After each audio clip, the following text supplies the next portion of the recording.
Hi hello అండి అందరికీ నమస్కారం. నేను మీ స్మైలింగ్ స్టార్ శివ. ఎలా ఉన్నారు? ఈరోజు మన శివుడి గురించి మరొక కథతో మీ అందరి ముందుకొచ్చేసాను. పోయిన వారం మనం మన వినాయకుడి గురించి తెలుసుకున్నాము. ఈరోజు మన సంప్రదాయంలో శివుడి గురించి మరియు విష్ణువు గురించి ఒక ఆసక్తికరమైన 3 కథల్ని తెలుసుకుందాం. విష్ణువుకు శివుడు తన నివాసాన్ని కోల్పోయినప్పుడు ఒక కథ, విష్ణువు శివుడిని కాపాడినప్పుడు ఒక కథ, అలాగే ఆఖరిగా మనసుని హత్తుకునేటువంటి శివునిపై విష్ణు భక్తిని తెలిపే మరో కథ. మరి ఈ కథ తెలుసుకోవడానికి సిద్ధంగా ఉన్నారా? ఇంకేంటి ఆలస్యం చేయకుండా మన స్టోరీస్లోకి వెళ్ళిపోదాం. శివుడు ఇంకా విష్ణువు, బద్రీనాథ్ ఉదంతం. మనందరికీ తెలుసు బద్రీనాథ్ అంటే ఒక పుణ్యక్షేత్రము అని. కానీ చాలామందికి అది పేరుగానే తెలుసు తప్ప దాని యొక్క విశిష్టత లోతుగా తెలియదు. దాని గురించి మరొకసారి మాట్లాడుకుందాం. కానీ ఇప్పుడు ఈ కథకు సంబంధించి బద్రీనాథ్ ఎటువంటి ప్రాముఖ్యత పోషిస్తుందో తెలుసుకుందాం. బద్రీనాథ్ గురించి ఒక పురాణ గాథ ఉంది.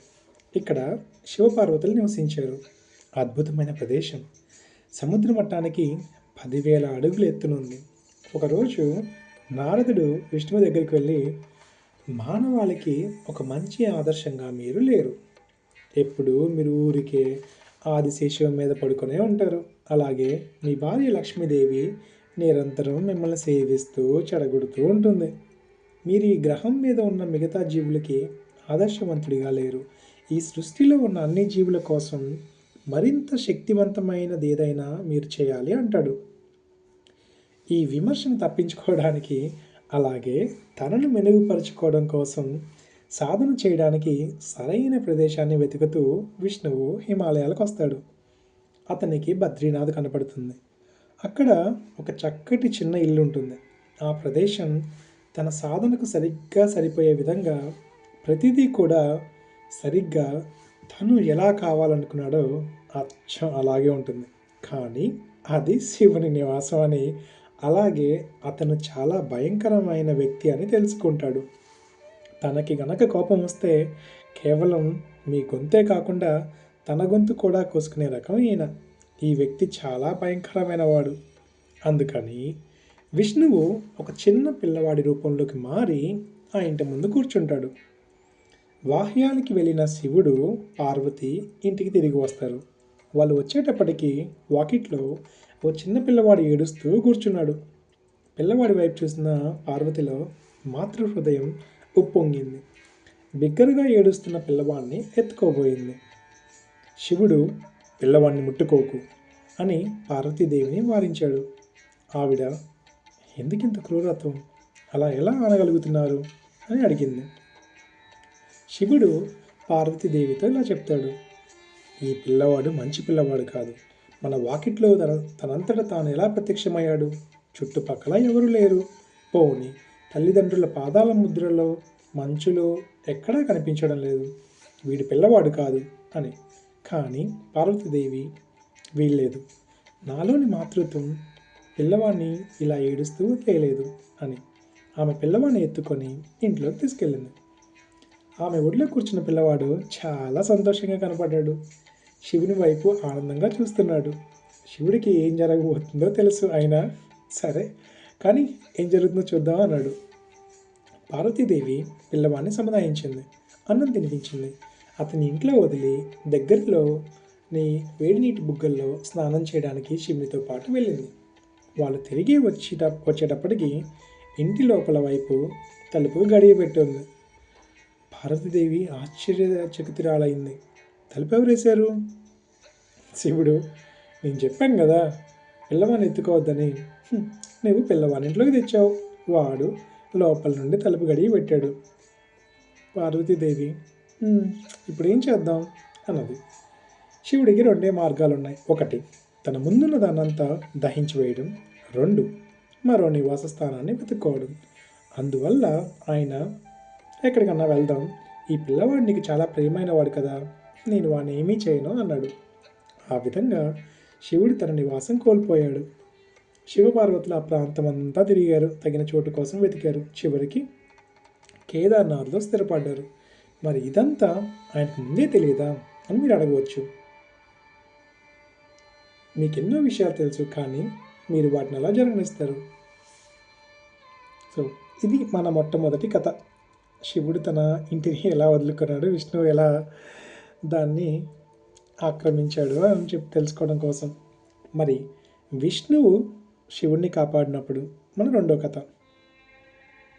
యోగా సాంప్రదాయంలో శివుని బేషరతు కరుణ గురించి, ఇంకా ఒకరి కోరికలకు తన బోళాగా స్పందించడం గురించి ఎన్నో కథలున్నాయి. ఒకప్పుడు గజేంద్ర అన్న పేరు గల ఒక అసురుడు ఉండేవాడు.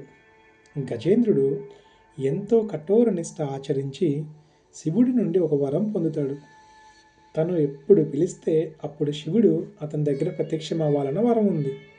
ఇక గజేంద్రుడు తన జీవితంలో ప్రతి చిన్న విషయానికి శివుడిని పిలుస్తున్నాడన్న విషయాన్ని గమనించాడు నారదముని.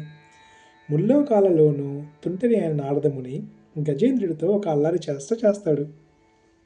అతను గజేంద్రునితో, నువ్వు శివుడిని పోతూ వస్తూ ఉండనిస్తున్నావెందుకు? ఎలాగూ ఆయన నువ్వు పిలిచినప్పుడల్లా వస్తున్నాడు. అసలు ఆయన్ని నీలోకి వచ్చేసి అక్కడే ఉండమని అడగొచ్చు కదా, అప్పుడు ఆయన ఎప్పటికీ నీవాడిగానే ఉంటాడు కదా అంటాడు. గజేంద్రుడు ఇది మంచి ఆలోచన అనుకొని ఆ ప్రకారం శివుడిని వేడుకుంటాడు. శివుడు తనకు ప్రత్యక్షమైనప్పుడు అతను, నువ్వు నాలోనే ఉండాలి, నువ్వు ఇంకెక్కడికి వెళ్ళకూడదు అంటాడు.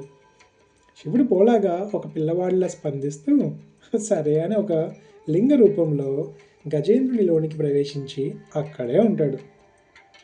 సమయం గడిచే కొద్దీ విశ్వంలో అందరూ శివుడి కోసం పరితపిస్తారు, కానీ ఆయన ఎక్కడ ఉన్నాడో ఎవ్వరికీ తెలియదు. దేవుళ్ళు, గణాలు అందరూ శివుని కోసం వెతకడం మొదలు పెడతారు. ఎంతగానో వెతికిన తర్వాత ఇక ఎవ్వరూ ఆయన ఎక్కడున్నాడో కనిపెట్టలేకపోయినప్పుడు పరిష్కారం కోసం వాళ్ళు విష్ణువు దగ్గరికి వెళ్తారు. విష్ణువు పరిస్థితిని చూసి ఆయన గజేంద్రునిలో ఉన్నాడు అని చెప్తాడు. అప్పుడు దేవుళ్ళందరూ విష్ణువుని, మరి శివుని గజేంద్రునిలో నుండి బయటకు తీసుకురావడం ఎలా అని అడుగుతారు. ఎందుకంటే తనలో శివుడు ఉన్న కారణంగా గజేంద్రుడు అమరుడు అవుతాడు. ఎప్పట్లానే విష్ణువు సరైన ఉపాయం ఇస్తాడు. దేవుళ్ళందరూ శివభక్తుల వలె వేషాధారణ చేసి గజేంద్రుని రాజ్యంలోకి వచ్చి గొప్ప భక్తితో శివుణ్ణి పొగుడుతూ పాడటం మొదలు పెడతారు. గొప్ప శివభక్తుడైన గజేంద్రుడు ఈ శివభక్తులకి తన సభలోకి వచ్చి పాడి నృత్యం చేయమని ఆహ్వానిస్తాడు. శివుని భక్తులు అలా వేషాధారం చేసిన ఈ దేవుళ్ళ బృందం అక్కడికి వెళ్ళి భక్తితో శివుని కోసం ఆడతారు, ఆయనను ఆరాధిస్తారు, ఇంకా ఆయన కోసం నృత్యం చేస్తారు. గజేంద్రుని లోపల ఉన్న శివుడు తనను తాను నిగ్రహించుకోలేకపోతాడు. ఇక స్పందించక తప్పదు కాబట్టి తన గజేంద్రుని ముక్కలుగా చేసి అతనిలో నుంచి బయటకు వస్తాడు. సో ఇది మన రెండో కథ, ఎలా విష్ణువు శివుణ్ణి గజేంద్రునిలో నుంచి బయటకు తీసుకొస్తాడు అని. మరి ఈసారి శివునిపై ఉన్న విష్ణువుకి భక్తి. దేవుళ్ళు ఇంకా రాక్షసులు ఇద్దరు శివుణ్ణి ఆరాధిస్తారు. దేవదానవులకు, ఉత్తములకు, ఇంకా హతములకు అందరికీ శివుడు భగవంతుడు. ఆ విష్ణువే ఆయన్ని ఆరాధించేవాడు. విష్ణువు శివుని భక్తుడని తెలిపే ఒక అందమైన కథ ఉంది. ఒకసారి విష్ణువు శివునికి 1008 తామర పుష్పాలను అర్పిస్తానని మొక్కుకుంటాడు. తను తామర పువ్వులను వెతుకుతూ వెళ్తాడు. ప్రపంచం మొత్తం వెతికాక తనకి కేవలం 1007 తామర పుష్పాలు మాత్రమే దొరుకుతాయి. ఒకటి తక్కువ అవుతుంది. తను వచ్చిన ఆ పూలన్నిటినీ శివునికి అర్పిస్తాడు. శివుడు తన కళ్ళను తెరవకుండా చిరునవ్వు చిందిస్తాడు, ఎందుకంటే ఒక పువ్వు తక్కువైంది కాబట్టి. అప్పుడు విష్ణువు, నన్ను కమలనయనుడు అంటారు, అంటే తామరల వంటి కన్నుల గల దేవుడును అని. నా కళ్ళు ఏ తామర పుష్పంతో పోల్చినా సమానంగా అందంగా ఉంటాయి కాబట్టి నేను నా కళ్ళల్లో ఒకదాన్ని అర్పిస్తాను అనుకొని వెంటనే తన కుడి గుడ్డుని పీకి లింగం పైన పెడతాడు. ఈ విధమైన సమర్పణతో సంతోషించిన శివుడు విష్ణువుకు సుదర్శన చక్రాన్ని ప్రసాదిస్తాడు. మ్మ్. చాలా మంచి కథ కదా.